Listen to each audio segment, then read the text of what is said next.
Now, if I think that I am entitled to free speech and I am allowed to express my political ideas, and if anybody thinks that there's something objectionable about that, I think they could just write a complaint, send it to me, and we'll talk about it. Otherwise, I think I am entitled to be free from prior constraint. Well, actually, that's precisely the point that I raised earlier, and this is my last point, and I have no follow-up questions. Being now a consultant in a sensitive position in government, heading its strategic communications for migrant workers, you are now bound by the code of conduct, yes. And you may have to rethink. You have to choose. We're not saying if you want to do this, then you have to make a decision. If you want to continue doing this and be a blogger, my view is precisely you have to decide. Do I want to be a consultant or do I want to just be a blogger? You don't have to answer that, Mr. Nieto. I'm just saying that acts such as this from a government consultant holding a sensitive position would be, at the minimum, unacceptable. Sorry. It's not about you, sir. I just heard a very funny comment from Senator Villar. But with all due respect, Mr. Senator, that which is not prohibited is allowed. So if the good senator can find a law that I broke or I violated by doing those two things, being someone in OMWA and then doing those things in the pictures, then again, just like what I said, please send a complaint, let's talk about it. If it's wrong, I'll stop doing it. Now, if I were just given a choice, I don't want to work in DFA. Parang alila lang kami dun and I only get 12,000. It's not even enough to pay for taxi. It's just that DFA needs me more than I need them and I want to help the government succeed. Hindi po ako nagyayabang. I'm just helping them. Because when I have 700,000 followers and my engagement is equal to about Inquirer plus Rappler on my engagement on Facebook.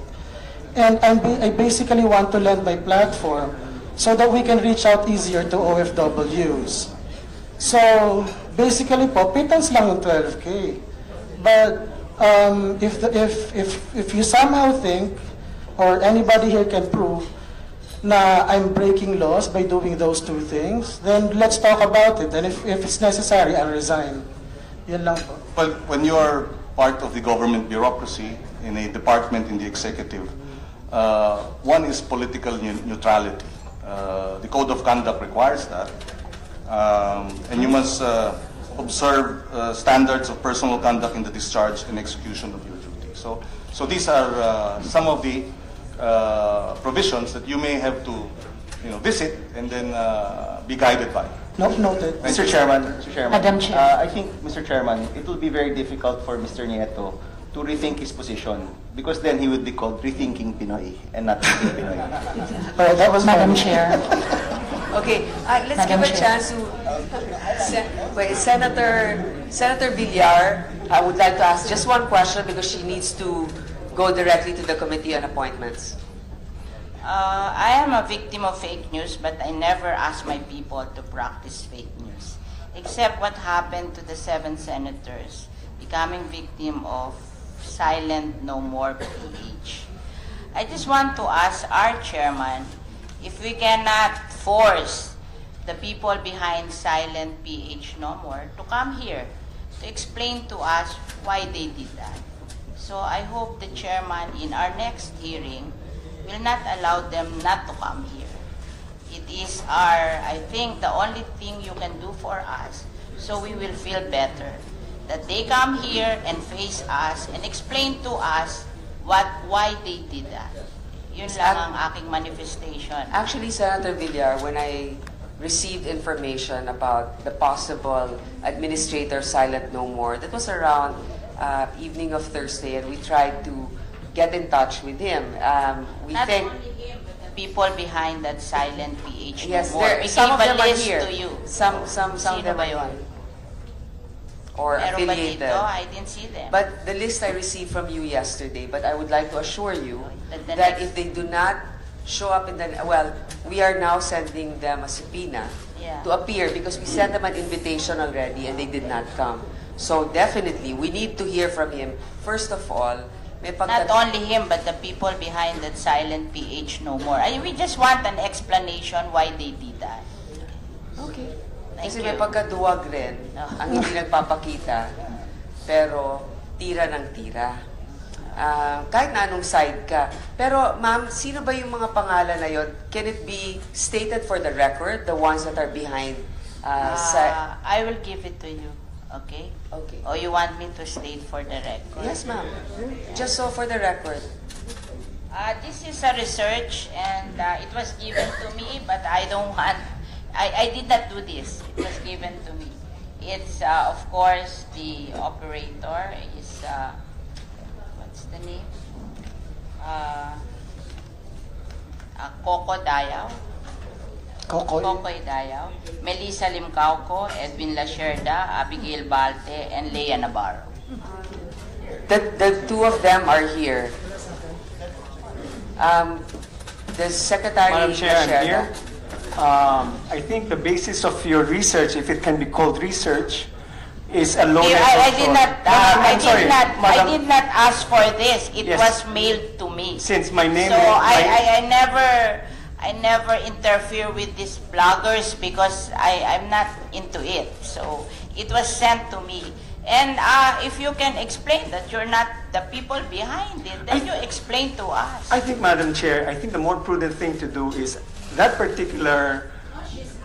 For the names, I don't want Yes, to give yes, the names. That's why I'm addressing Madam Chair. Madam Chair, I think that thing was floated in the social media.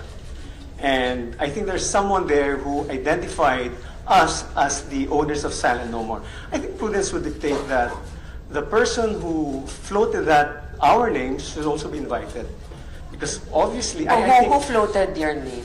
that research, there's a name there. It's on social media. There's a Mark Lopez or someone. I didn't even see that. Mike Lopez? But you can see that Mark Lopez. So, is there a Mark Lopez here? No, Mike Lopez is here, seated. Mark is another person. Oh, It's Mark Lopez. Mark po yung sinabi. so is it you, Mr. Lopez? Oh yes, please come. So let him We have to administer his oath. take the stand. He has the burden to prove his allegations. He just cannot just mouth off some names without You're basis. denying that you're part of Silent PH, Silent No More PH. How categorically? I mean, if you say that did I write the 7 cents? No, I did So not. for the record, you're denying. For the record, I am not. I did not write the 7 cents. Madam Chair, like what Senator Grace Poe said, the chair said, I have my own Facebook page. Abby has her Facebook page. You're not denying, or are you denying? What are you exactly? No, I am asking you if you are denying that you are part of the Silent No More PH. So what do you mean by, I'm part of a lot of groups. They just invite me to join. So are you... Wait, silence Wait. please, silence. So are you part of... It's for Okay, the you chairman to let me check. determine this. Look. I'm just... You may not have written about the 7 senators that did not affix their signature in the resolution, but are you in any way affiliated with this silentnomore.ph? What I know is that I am a member of the TSM. I heard that there's a Silent No More and there's a TSM Silent No More. I have no idea. What's TSM again for the record? The silent majority, Silent No More. I have no idea. So TSM is affiliated with... No. No? Madam Chair, there are a number of groups out there. Miss Chairman, can I please go because I have to vote Yes, sa CA? please go I ahead. mean, I have nothing against you. Just clear it with that. Clear everything with And I will our categorically say that I have nothing to do with the 7 cents. Abby has nothing to do. We are not owners. We are accused, and I'd like Mark Lopez to show proof. So I'm wait, owners of you are categorically stating that you are not part of what? The 7? Wait. Mark Lopez accused us of being not members, not followers, as owners. Okay. That is a very categorical accusation. prudence dictates that he proves those allegations. But you may be a member. I have no idea. I have to look again to my Facebook page because there are a number of pages. Can I just refer to? Okay, Miss Abby. Madam Chair, I would like to categorically state that I do not own the blog. I do not contribute to the blog. All my assets are named. My face is always there. When I write for newspapers, my name is always there. My Facebook accounts are all verified. Same thing with my Twitter. If and when I have spoken about government and about political personalities, I have done it through my named assets. I am not the owner of Silent No More. I am not an administrator. I do not contribute. I do not know the people behind this particular group. You don't know Kokoy Dayaw. I know Kokoy Dayaw from 2009 because he volunteered for the campaign of then Senator Aquino. But that is it. You don't And see each I other in would- Malacanang during your tenure. No, ma'am. No, All ma'am. right. I also would, as the same as Edwin, I also would like the gentleman to provide unequivocal and categorical evidence of my involvement and the rest of those people. Because it just, you're entitled to your own opinion, but you cannot be entitled to your own facts. And I think that's very clear. In that entire discussion that we've had today, people ask about defining what fake news is. But the other part, ma'am, that Senator Binay, I will just be short. The other part that we have not spoken about is how people make money from these fake blogs.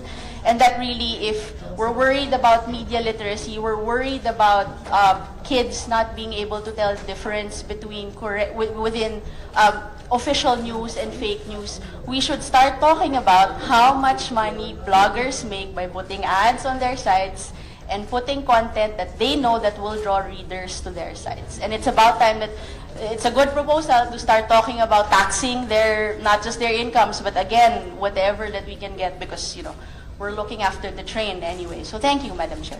Madam Chair, since Madam nabanggit Chair. mo kanina yung Kokoy Dayaw, have you ever hired directly or indirectly this Mr. Kokoy Dayaw? Thank you, Madam Chair. In my invitation, I was described as a former head of PCOO. I am not a former head of PCOO. I have my own office, Office of the Presidential Spokesperson. Manolo Quezon here was also invited. He has his own office, PCDSPO. The one who headed PCOO is Secretary Coloma. So if anyone is trying to make a link between me, Kokoy Dayaw, because of the PCOO, if has he ever been employed by me, I can categorically say that the OPS has never hired Kokoy Dayaw. About Mr. Quezon? Or... No, Madam Chair, I have never hired Kokoy Dayaw indirectly or directly in any professional or whatever capacity there exists. Okay, I think I Mark was head Lopez of, was mentioned. Sorry, Madam Chairman. Okay. Just for the senator, I was head of PCDSPO, which is separate from PCOO. We were another executive office, as you will recall from our budget hearings. Never employed Kokoy Dayaw. Mark Lopez, nanumpa ka na ba? Mark, hindi Mike. Mark? Mike. Okay. Same Lopez. Dito ka na lang umupo, Mark Lopez, para hindi ka katabi ni Mike Lopez. Please raise your right hand. Do you swear to tell the truth and nothing but the truth in the Senate hearing? Thank you. Do you have a question for him? Can you answer the question of Senator Villar? Well, it wasn't really a question, but apparently the source is from you. Actually, ma'am, if you read my Facebook post, it was a Facebook post. And Are you a blogger? Are you a reporter? well, What is your profession? I am a blogger, but I am an independent one. You don't have any I political don't have any affiliations. affiliation. I'm not connected in any PR company or whatever. I'm just an ordinary citizen po. Okay. But are you supporter of the policies of the government? Yes. Okay. So tell me, how did you come up with this research? Actually, ma'am, as a blogger, I am also being fed information. And this information was given to me privately. And then I wrote about it, and if you read my post, it was also in the form of a question. I did not say that Mr. Lacerda, Ms. Balte, Ms. Limcauco, and Ms. Navarro are the ones behind. I was also asking if it is true that they are the ones behind. And I just wrote it, and it was viewed and probably shared by about, I don't know, Madam Chair. 1,000 people. But you have certain assertions here, like for example, Ms. Limcauco, well, you gave the background, and then the Ms. Sabin Incorporated Yes. is an office. Can you explain what this is? It was also given to me, the information was also given to me that there is an agency, a digital agency called Sabin Incorporated, which has offices in BGC, Bonifacio Global City, and also a branch in the US, in California, somehow connected with the Silent No More page. But how's that connected? It's just hearsay. Sinabi lang sa'yo na Yes, connected. that's why in my post, ma'am, I was trying to clarify it And also. who owns Sabin Inc.? That was also I'm trying to find out. I tried to check with the SEC, but there's nothing that is appearing. I think in your report you said a certain Lewis owned it. It was said there that Sabin in the US is being handled by Christina Lewis Halpern, who is the daughter of Loida Nicolas Lewis. Okay, so these are just in the form of question. Yes, ma'am. Okay. See, that's why we have to be very discerning. Mr. Alampay noted this. We have to be discerning. San galing at Ma'am, yung paano pong, nga yun? excuse me, yung pong kay Miss Limcauco, actually, even the resume of Miss Limcauco was also sent to me. And in the said resume, it is clear there that she is also connected with the Liberal Party campaign. She handled the office of then Senator Noynoy Aquino during the 2010, I think, presidential. How about her connection to this site? Hindi naman clear. Hindi po clear. Kaya nga po ako tinatanong ko rin. Oo, pero yun nga, based on what was told to you lang, so these are all, well, still, at face value, this is just hearsay. Yes, ma'am. Oh, I did not categorically state or did not accuse those four persons that they are the ones behind. I was asking also the very same question. Okay, so Ms. Limcauco is married, just for the record, married to? Ms. Limcauco, as per the information, is married to Timmy Limcauco, who is the former DOTC Undersecretary during the Aquino administration, and whose family also owns the Luzon Development Bank. Yes, because these are the things that you put in your research. All right, thank you for clarifying that this is just the information that you received. It is not verified. It is not, ma'am. That's why I threw it It's there really in clear. Facebook. Madam Chair. Yun nga yung nakakatakot din eh. Kasi Madam kung Chair, kunyari it's not verified, pero parang the question is very vague, we might, di ba, we might be misled also to think it's fact. Madam Chair, I share Secretary. your concern. I think also what has been emphasized in this particular hearing is the role of government officials vis-a-vis their role as bloggers. I think for any private individual, that there's no problem with those distinctions. But for someone like Asek Moca or Nieto working for government, you carry a heavier burden. In our case, when we were still in government, we were very, very particular about making sure that we just convey facts and information. In fact, PCO just killed that site. It's the official gazette, where everyone was able to access information from government. That's our role of conveying information, not from particular personal blogging sites. Because obviously bloggers are allowed a certain tolerance for opinion. But as government officials, you have to be very circumspect with your opinion. You didn't have your own personal Twitter blog I did. when we you did. were in government? You Madam did, Chair, we right? have to because we were involved in social media. Social media is the new media, as you said. And it's incumbent upon us to try to convey all the necessary information online, Twitter, Facebook. But in all those posts, we were very, very cognizant of the fact that we are government officials.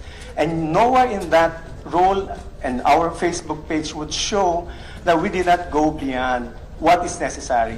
We have our own opinion, but not to the point of foisting fake news, false information. We were very, very particular with it. In fact, we had a social media standard we wanted to propose, and we did propose. It went to the various offices, but we asked for the review also of the Commission on Human Rights. They said that there seems to be a question on certain human rights. So we didn't push through with that, Madam Chair, but we were totally cognizant of our role and responsibility as government officials doing their blogging, doing their Facebook page, doing their Twitter. It's okay because I asked also PCOO to clearly define their functions and maybe we can have a hearing on the responsibilities and programs of the PCOO. Let's continue with Senator Madam Chair, Binay. siguro, can we get a copy of that proposal? Pati yung sagot na rin ng CHR why why they don't agree with that proposal. Ma'am, you may have to ask the Malacanang Records Office because since the offices were dissolved, the records are now with... I guess you said, Joel, can you retrieve those documents? Yes, ma'am. I'll take note of that and will request for whatever we can request, a proper retrieval of the same. Thank you, Madam Chair. Siguro, meron bang move ngayon ng PCOO to do that? Because this is not, parang we're unfamiliar water. Because remember, nagalit yung mga congressman kay Ms. Anderson because of post. According to her personal post. But, Yeah. So may nagkakaroon tayo ng ganung problema ngayon sa pamahalaan. May move ba yung PCOO to set a standard? Standard sa ano.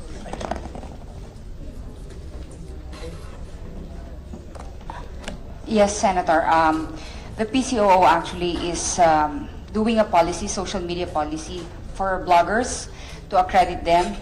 And early this year, we had social media policy sharing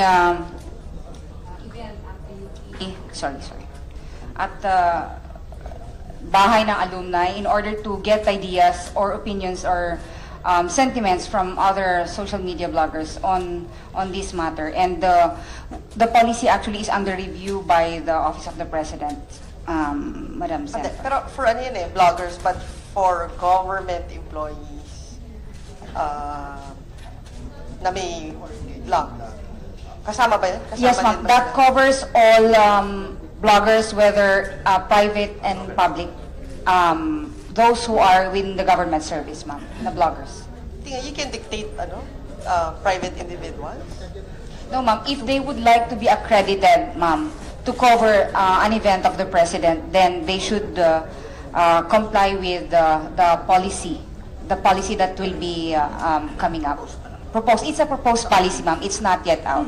And when do you plan to have that policy? Soon as it is already approved by the Office of the President, ma'am, then we would be ready. It's still pending po.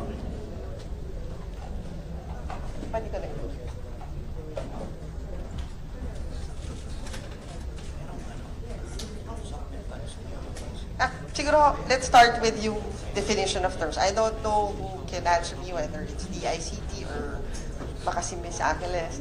Siguro una, how do you define news sites? News site, yung mga ABS. Yes, ma'am. Generally, right now news sites are all still mainstream. The exception here, I think, would be Rappler, which characterizes itself also as a news site.